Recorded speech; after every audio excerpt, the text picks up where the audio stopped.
كان حساب واحد فقط بالكلان، ممنوع نهجم بالحرب تنين كهربائي. ليش؟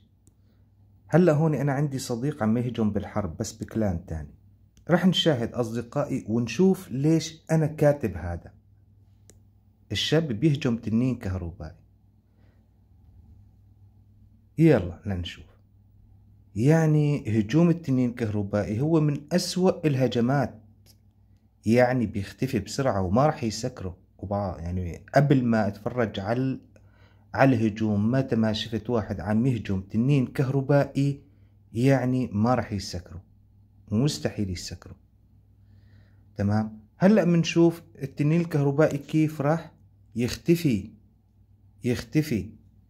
نحن عنا بالكلان نجمتين معناتها انت ما بتعرف تهجم. نحن عنا بالكلان، تمام أصدقائي، يا أما 3 نجوم يا أما انت ما بتعرف تلعب.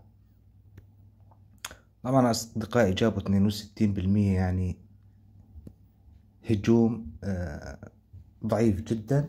أما الحرب عنا أصدقائي تسكير، كلياتها هجوم أرضي باستراتيجيات.